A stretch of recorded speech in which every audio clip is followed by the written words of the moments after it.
2007년 군산의 한 항구. 한가롭던 항구에 정체 모를 배 한 척이 들어오고 아야, 저거 뭐냐? 우선도 안 받아푼다. 무전도 받지 않는 마치 버려진 듯한 배를 어부들이 끌어오는데 여기요. 거기 아무도 없어. 중국 배요. 아따, 뭔 냄새요? 뭔 놈의 배가 멀쩡한 장비가 한 개도 없대. 미장선이요? 핏자국을 따라가 뚜껑을 열어보는데 그곳에는 수많은 시체가 담겨 있었죠. 뭐요? 그런데 그곳에서 살아있는 사람이 보이고 너 뭐하는 새끼야? 네가 그랬어요? 묵묵부답으로 일관하는 의문의 남성. 저 시계가 먹은 거요. 시체들 속에서 살아남은 유일한 생존자.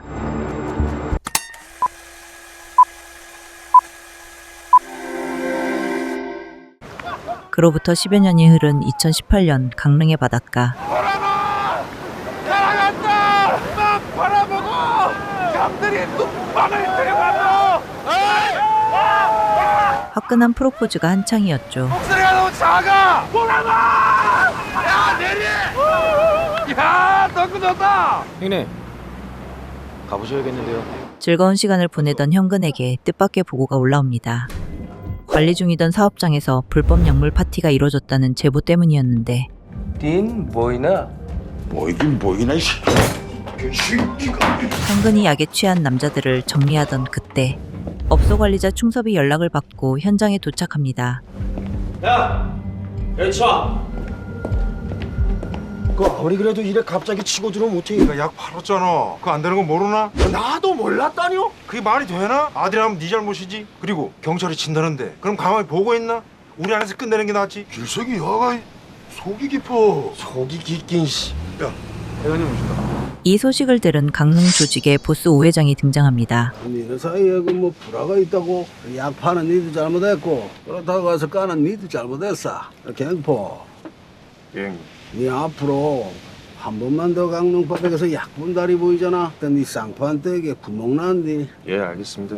됐지. 아무리 그래도 식구끼리 막 까고 그러면 안 돼. 형이 동생한테 막 그러면 안 된다니. 택지랑 경포가 잘못 지내면은 그냥 니 책임이디. 누구의 편도 들지 않고 깔끔하게 일을 마무리 짓고 안 되는데 둬봐. 한편 온갖 더러운 일을 처리해주는 해결사 박 회장에게 손님이 찾아옵니다. 저 왔어요. 그래. 어째 왔니? 그 강릉 리조트 지분 좀 살려고요. 왜 일전에 제가 현금 대신 지분으로 추심해드린 거 있잖아요. 네 몫은 네 독립할 때 이미 다 줬제야. 제가 회장님 일 처리하면서 죽인 사람 수만하더라도 10명. 그래서 더러운 일 기꺼했다고 계산 다시 하자는 거이니. 온갖 들어온 일 10년 넘게 도맡아 했으니까 절대 과한 거 아니에요.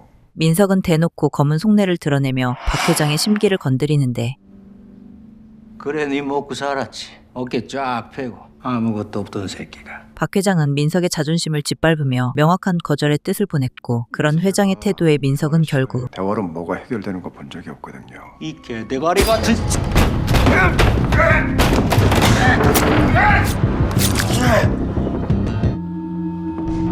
신고를 받고 경찰이 현장에 도착했을 때 내부는 지옥 그 자체였고 현장 한쪽 구석에는 새끼 뭐야? 민석의 범죄를 뒤집어쓸 용의자가 남아있었죠. 그 시각 오 회장은 길석을 호출하는데 네 아스라가 뭔지 아나? 야, 저 말하자. 아스라이 넓다 해서 아스라야. 난 있잖아. 이 리조트가 아스라해서 걱정이야. 야, 리조트 네가 할래? 리조트는 구역상 충섭이가 해야 되지 않아요? 형님, 저 괜히 분란 만들고 싶지 않아요. 어차피 다 우리 건데. 너희는 씨 아가 꼭 이럴 때만 물러 터져가지고 이씨. 괜한 분란을 만들지 않기 위해 오 회장의 제안을 거절하는 길석. 객실, 식당가, 이 복도를 가로질러가지고 요 반대쪽에 요 클럽, 요 맞은편에 카지노가 있어. 카지노는 뭐 허가를 받고 있긴 한데. 주인님. 그때 리조트 안으로 들어오는 사람들. 야야야! 어서! 여기 함부로 들어오면 안 돼! 박 회장을 처리하고 지분을 챙겨온 민석이었죠. 인사가 늦었습니다. 이민석이라고 합니다. 이대 주주가 된 민석의 등장에 길석은 불편한 표정으로 그를 맞이합니다. 야, 어쩐 일이요? 설계가 변경이 됐는데 아직 도안도 받지 못했어요. 뭘 또 그걸 굳이 보려고? 밥 먹었어? 그렇게 길석과 민석의 불편한 식사 자리가 시작되는데 일전에 저희 애들 약 때문에 식구들 간에 불화가 있었다고 들었습니다. 사과드리죠. 우리 경포는 잘 알고? 애들끼리 거래한 거라서 아직 본 적은 없습니다. 약 팔아 제끼다가 뭐하러 여기까지 왔어? 그 약은 애들이 알아서 하는 거고 내 번호번 채권 추심이야. 딴 일도 많은데 뭐하러 그 위험한 걸 했어? 내가 일을 해보니까 세상에는 이미 주인이 다 있더라고. 그러니까 나 같은 놈이 뭘 하려면 누군가를 죽여서 빼들거나 아니면 남들이 안 하는 위험한 걸 하거나 둘 중 하나는 해야지 먹고 사는 거 아니겠어. 두 사람이 서로를 파악하던 그 시각 길석의 오른팔 현근과 민석의 사냥개 정모도 인사를 나누는데 어이, 네가 좀 진다고? 걱정 마십시오. 아무나 치진 않으니까. 네 바지 뒷주머니에 있는 거 그거 뭐냐 그거? 칼이나? 벌써부터 힘 빼지 마세요. 그러다 정작 써야 될 때 힘 못 쓰니까. 긴장하지 마, 이 새끼야. 사무실은 너무 성급하게 낸 게 아니나? 그럼 일은 어디서 해? 사업적으로 지분을 넣는 건 좋은데 업무에 들어오는 건 안 돼. 나 2대 주주인데. 딴 게 아니고 약 파는 아들이랑 일하기 싫어서 그래. 2대 주주고 나발이고 있잖아. 우리가 최대 주주잖아. 싫으면 지분 더 사서 우리를 밀어내든가 아니면 관리는 신경을 꺼이지. 내가 지금 억지 쓰나? 뭐 최대 주주가 그렇다고 하면 그런 것이 뭐. 난 인정한 걸로 알았게. 들자. 나 얘기 끝났으면 가. 길석에게 강렬한 인사를 남긴 민석은 리조트의 관리자 오 회장에게 향합니다. 여기까지 어쩐 일이요? 좀 마실러 하다가 지나가는 길에 잠시 들렀습니다. 뭐 소일거리 도와드릴 게 없을까 해서요. 일은 하던 사람이 해야지. 어려우지도 않는데요. 뭐. 하기는 뭐 안 해본 일이 없던데 고생 좀 했겠어. 산 사람이 무슨 고생이겠습니까? 죽은 사람들이 불쌍하죠. 그 손에 피가 많이 묻었겠는데. 칸을 잡으면 잉크가 묻고 칼을 잡으면 피가 묻죠. 요새 펜을 잡아야 피가 묻고 칼 잡으면 콩밥이나 쓸어 먹어야 돼. 회장님은 사람 죽여봤어요? 야, 그게 왜 썩 궁금할까? 사람 하나 안 죽이고 그 자리까지 가는 거는 참 힘들 텐데 사람이 너무 좋아 보였어요. 내도 사람을 죽여봤으면 거기랑 똑같은 놈 되는 거요? 저도 참 그게 궁금하네요. 그래서 용건이 뭐요? 김 사장님하고 경영에 참여하는 문제로 대화 좀 나눴습니다. 얘기 끝났다고 들었는데 나한테 따로 할 말이 있어? 아니요, 뭐 따로 드릴 말씀은 없습니다. 칼을 꺼내든 민석은 무참하게 오 회장을 찌르기 시작하고 이번에도 범행을 거짓 자백할 사람을 남겨둔 채 유유히 현장을 빠져나갑니다. 결국 오 회장은 숨을 거뒀고 충격에 빠진 길석은 경찰서로 달려가는데 니 뭐하나? 야이 씨발려나. 누가 했어? 내가 했으니까 여기 와 있죠. 글쎄가 제발 좀. 너 같은 년이 우리 형님을 죽였다고? 나 같으면 늙은이 하나 못 죽일까 봐요? 이게 사람이 사람을 달지 싫어? 너 도대체 왜 했어? 나도 살려고 그랬어. 살려면 뭘 못해. 저 여자 빚이 있더라고. 동부신용정보에서 채권 출신을 했어. 이민석이 회장. 내 네 마음은 아는데 일단 내미고 좀 기다려야 된디. 알았지? 진범을 알게 된 길석은 경찰 조사를 기다릴 마음의 여유가 없었고 현근에게 민석에 대한 정보를 캐올 것을 지시합니다.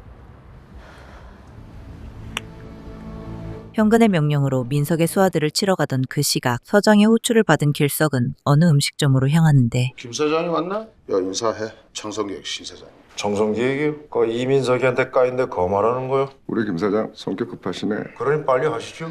여기 조 팀장이 이민석이 잡으려고 준비 중인 걸로 알고 있습니다. 이민석이 잡아놓고 동북개발 찢으면 어차피 새로 투자가 들어와야 하지 않겠습니까? 그냥 뭐 사업적으로 판단하면 되는 건데 경찰이 왜 중간에서 중매를 져요? 뭔가 오해가 있으신 것 같은데. 오해는 무슨 존나 이해했구만. 지 밖은 못 챙긴 게 자랑도 아니고 여기저기 손이나 벌리고 다니고 뭐야 그게? 야, 이 김 사장이 김 사장님 말씀은 아주 잘 알아들었습니다. 제가 실례를 했네요. 알았으면 됐어. 계산은 내가 하고 갈라니 마저 드시고 가요. 길석이 신 사장의 제안을 칼같이 거절하던 그 시각 현근은 납치한 민석의 부하들을 고문하고 있었죠. 우리가 이런 걸 안 해봐가지고 이들이 봐도 좀 어설프지? 근데 사람 불러다 조질까봐 아니 이유라도 말해주던가 씨발 진짜. 내가 들어보니 네 어머니 위암이라며. 우리 엄마가 위암이든 폐암이든 씨발 그게 도대체 뭔 싼거아진데 잊어버릴 거야 이 개새끼들아. 그 병원비가 많이 들 텐데 이민석이가 도와주진 않고 내가 네 어머니 수술비 줄게. 어떻게 생각하나? 뭐라고? 딱 시간이랑 장소만 돼. 우린 그 정도면 충분해. 현근이 알아낸 거래 정보는 곧장 방연의 귀로 들어갔고 경찰은 날짜에 맞춰 민석의 사무실을 감시하기 시작합니다. 그 시각 길석의 조직원들도 명령을 기다리고 있었죠. 회장님 출발했답니다. 네 형님. 시작했단다. 알았고요. 하여튼 저 진단 실패하면 나 바로 움직여요. 경찰이 민석의 수하들을 미행하지만 这是跟上来。李老板，我们好像被调这根香了。 방연의 지시대로 경찰들은 조직원들의 뒤를 밟으며 그들을 포위해 들어가기 시작했고 얼마 가지 않아 수월하게 조직원들을 포위하는 데 성공하죠. 자, 포인트 도착. 그물에 걸렸습니다. 잡았습니다. 저놈들 중에 하나는 무조건 약이고 하나는 무조건 돈이야. 혈액이까지 샅샅이 뒤져. 조직원들의 가방을 뒤지기 시작하는 경찰들. 하지만 가방에 들어있던 건 이게 뭐이나? 너 좋아하면 어떻게 좀 드려? 가져가 그럼. 아 이렇게 얘기하면 안 돼? 가져가시드래요. 민석의 계략에 제대로 당한 경찰들. 네 이럴 줄 알았다니. 이민석이 못 잡았답니다. 풀려난 조직원은 어느 주유소에 차를 세우고 진짜 물건을 건네봤는데 성공하죠. 물건 확보했습니다. 공수전환해. 중섭은 더 이상 기다리지 못하고 민석을 직접 치기로 하는데 팔자좋은 형님 뭐예요? 안 가요? 뭐야? 신호를 시작으로 갑자기 서로 공격하기 시작하는 조직원들. 무상히 민석에게 붙으며 조직원들을 배신한 것이었죠. 와, 진짜 이런다고? 민석의 야욕에 가담한 무상은 끝내 충섭의 숨을 끊어놓았고 정모는 현근을 치기 위해 움직이는데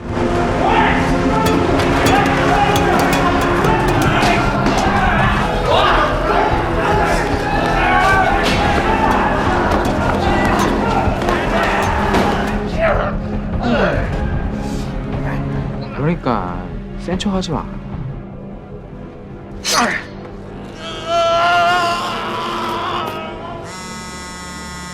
길석이 상황을 보고 봤던 그때 어이, 뭐이나?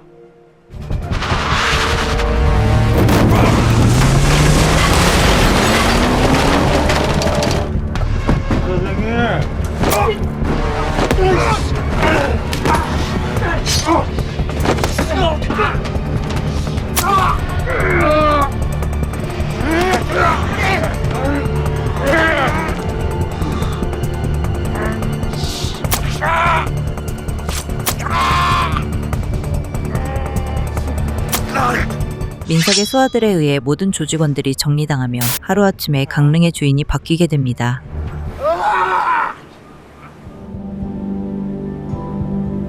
우회장을 시작으로 길석까지 정리하며 민석이 강릉을 손에 넣은 지 3개월의 시간이 흐른 어느 날 축하합니다. 뭘 그렇게 대단한 축하를 받을 일은 아닌 것 같은데요. 대장이 죽이고 싶은 놈들을 대장 지시도 없이 알아서 죽여주는 부하들도 있고 알아서 죽여주는 BJ들도 있는데 이 얼마나 줬어. 덕분에 그 대장은 혐의 없어. 세상에 이리 축하할 일이 또 어딨나. 시비 걸러 오셨나 봐요. 사실 3개월간 민석을 괴롭힌 건 재판뿐만이 아니었는데 김 사장님 지금 어디 있는지 알아요. 알면 어떻게 하려고? 아직까진 김 사장님이 최대주주인데 없으니까 이래저래 일하는데 애로사항이 참 많네요. 그날 저녁 죽음의 문턱에서 돌아온 길석이 다시 강릉의 모습을 드러내고 오직 현금만이 그를 반길 뿐이었죠. 다음날 두 사람은 민석을 찾아갑니다. 산전수전 겪더니 힘이 많이 빠지셨습니다. 니는 뭐 잘 지지도 못하고 그리고 칼을 들었으면 한 방에 보냈어야지. 뭐이나 이게? 어때? 기회를 한 번 더 줄까? 보통 칼 한 번 맞으면 무서워서 쳐다도 못 보던데 괜찮으신가 봅니다. 무섭지. 뼈대기에 구멍이 났는데. 근데 이라고 내가 안 무섭겠나? 그래서 협상? 그냥 사업이지. 전체적인 건 같이 논의하되 내가 카지노, 네가 클럽, 나머지는 지분대로 잘라서 관리하고 정부 투명하게 공개하고. 그러면 돼? 아무 일도 없던 것처럼? 애초에 네가 원했던 게 이게 아니나? 아니 뭐 또 칼 들고 한바탕 하려고? 이게 한번 사단이 나니까 믿음이 안 가네. 처음에 나 만났을 때 내가 손 떼라니까 알았다고 했잖아. 조건이 마음에 안 들면 너를 설득했어야 되는 거 아니나? 너도 경찰이랑 손잡고 나 치려고 했잖아. 근데 무슨 대화? 그럼 오늘 대화는 어떻나? 의미가 있나? 세상에 말이야. 말만큼 의미 없는 게 없어요. 같이 살자 해놓고도 급하면 친구 심정부터 씹어먹는 게 그게 인간이야. 그러니까 말하지 말고 그냥 해. 민석의 뜻을 확실하게 파악한 길석은 그날 저녁 청송기획 신사장을 찾아가고 소식은 대충 들었습니다. 상황이 많이 안 좋다고. 굳이 위로하지 않으셔도 돼요. 무슨 일로 보자고 하셨습니까? 이민석이 죽이려고요. 좀 도와줄래요? 3개월 전 모든 조직원들이 정리당한 길석은 민석을 처리하기 위해 자금줄과 조직원들이 필요했던 것인데 신 사장님도 이민석이한테 볼 일이 좀 있지 않아요? 안 합니다. 지 밥그릇도 못 챙기고 이제 와서 여기저기 손 벌리고 다니는 놈을 누가 믿겠습니까? 길석에게 받은 대로 돌려주며 빈털터리가 된 그를 무시하는 신 사장. 게다가 그가 이 전쟁에 나설 필요가 없는 이유는 전쟁 벌이면 힘은 내가 다 쓸 텐데 돌아오는 건 결국 리조트 2대주주 아닙니까? 아니요. 2대주주 말고요. 최대주주 하세요. 신 사장님이 내 지분 가져가고 내가 이민석이 지분 가져오고 이민석이 죽는 순간 신 사장님이 최대주주 되는 거죠. 길석은 신 사장에게 전쟁에서 길석의 편에 서야 할 확실한 명분을 제시합니다. 어때요? 길석의 제안을 수락한 신 사장은 지분을 넘겨받는 대신 전쟁에 필요한 자금과 조직원을 대기로 했고 이 소식은 금세 민석의 귀에 전해지죠. 김길석이가 청성기에게 지분을 넘겼답니다. 강릉에 사무실도 세팅 중이고요. 저희가 먼저 칠까요? 민석이 잠시 고민하던 그 시각 길석은 조직을 배신하고 충섭을 죽인 무상을 찾아갑니다. 왜서 그랬어요? 왜서 그랬냐? 그게 뭐 욕심인가 뭐인가? 형 그냥 사과할 생각은 없어. 사과는 뭐 실수했을 때는 하는 거 아니나? 너 뭐 실수한 게 없는데 어떻게 사과를 하나? 사과를 하지 않는다는 게 어떤 의미인지 알고 있는 무상. 그럼 그가 마지막까지 사과를 하지 않는 이유는? 근데 우리 김 사장님 칼을 잡아본 적이 없는 걸로 아는데 할 수 있겠습니까? 그런 길석에게 자신을 시작으로 칼을 쥐게 해줄 생각이었던 것이었죠. 길석아, 내가 너한테 부탁 하나 하자. 자들 주지 말고 네가 다 모여야 된대.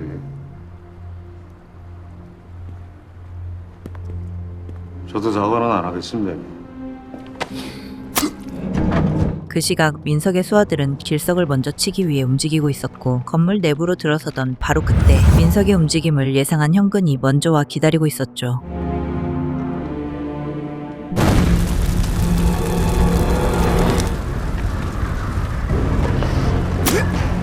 가만히 있어.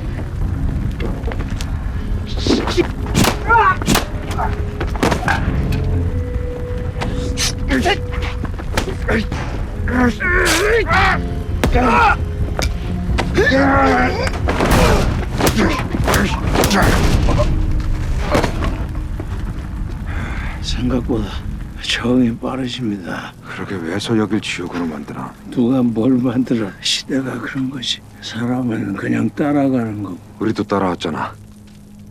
너무 늦지 않게.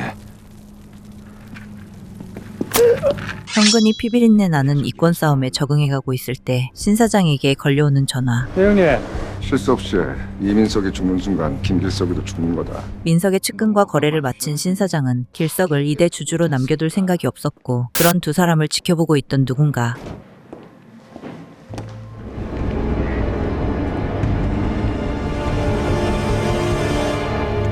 여기 뭐 슬슬 정리하고 김 사장님한테 합류하시죠.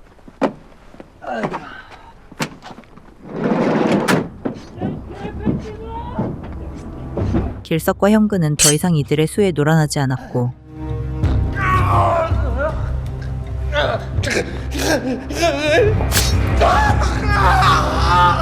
신 사장과 민석의 수하들을 모조리 정리한 길석. 이제 홀로 남은 민석을 처리하기 위해 움직이려던 그 시각 방연이 민석의 사무실로 출동합니다.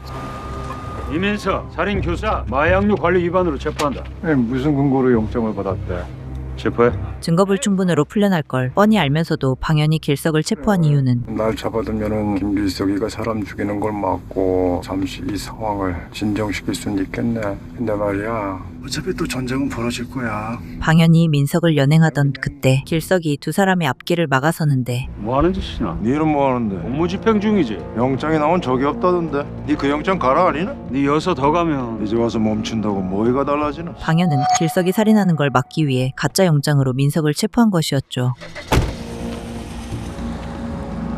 설명이 필요할 것 같은데. 넌 서울로 가. 그리고 다시는 오지 마. 나보고 목숨 구걸하라고. 구걸하기 전에 주잖아. 경찰서가 아닌 서울로 가라는 방연의 말에 민석도 상황 파악을 끝내는데 영장을 받은 적이 없단 소리네.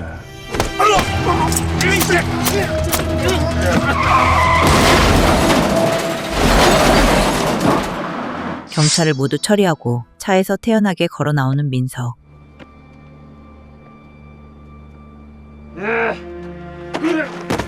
가지마. 네 가면 죽어. 여기서 달아나 봐야 달라질 것도 없어. 네 친구도 마찬가지야. 김길석이도 지금 앞으로 가고 있잖아. 마지막 외나무 다리에서 마주한 두 사람.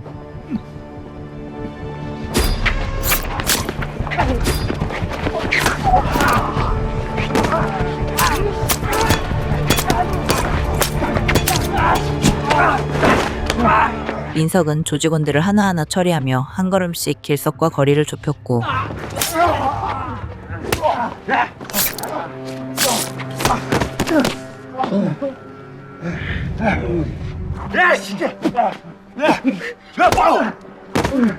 마지막 한 명까지 처리하고 겨우 몸을 일으키는 민석.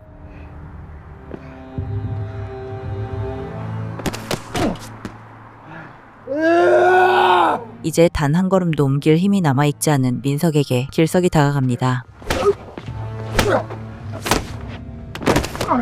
길석은 일말의 자비도 없이 민석을 짓밟아버리고는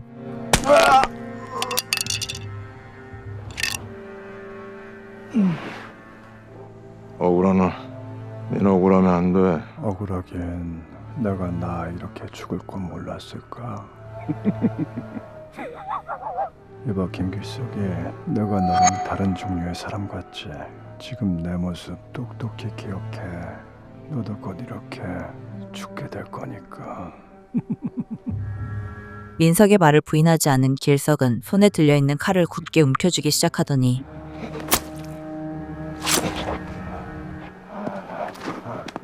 민석에게 강릉의 주인이 누구인지 확실하게 보여줍니다. 그때 사뭇 분위기가 달라진 길석에게 방연이 다가오는데 너 잡아 넣을 거나? 우리 형님들, 동생들, 친구들 다 죽어나갈 때는 가만히 있다가 이제 와서 나는 잡으려고? 길석아, 네가 원한 게 이거나? 이제 다시 과거로 돌아갈 수 없다는 걸 아는 길석은 말이 없었죠. 네 진짜로 이래 살 수 있겠나? 다른 선택지가 있었나? 이제 낭만은 씨가 말랐다니.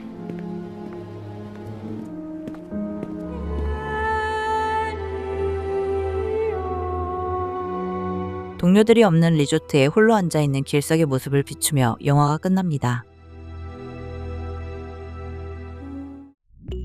배우들의 연기가 개연성 그 자체였던 영화 강릉이었습니다. 친구의 전설 유호성 배우가 보여준 그 묵직한 형님의 아우라는 대체 불가능했고 빌런으로 변신한 장혁 배우의 서늘한 눈빛은 영화 내내 화면을 압도하기에 충분했죠. 게다가 조연으로 등장해 압도적 카리스마를 선보인 오대환 배우까지. 이게 진짜 느와르다란 걸 온몸으로 증명하는 배우들의 기싸움. 이것만으로도 볼만한 가치가 있는 영화 강릉은 각종 OTT에서 시청하실 수 있습니다.